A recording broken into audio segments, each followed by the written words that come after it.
Wali, and today I'm here a new topic of TEDx. So my speaker name is Fei-Fei Li. Fei-Fei Li, a computer science professor and AI visionary, explain how machines are being trained to understand and interpret images like humans do. She emphasizes that vision is one of the most powerful human senses, and teaching this to machines is a critical steps towards creating intelligent system. Fifi Lee shared the story of building a ImageNet West database of our 15 million labeled images, which become a breakthrough in computer vision.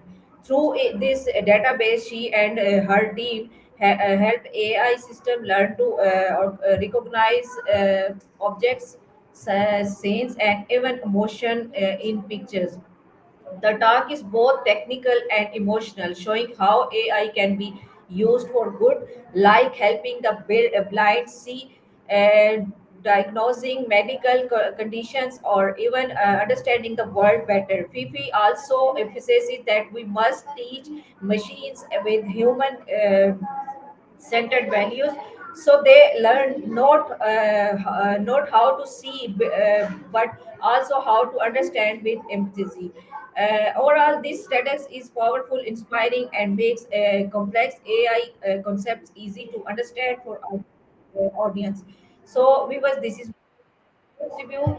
So we will meet inshallah next review. Till then, Allah Hafiz, Pakistan Zindabad.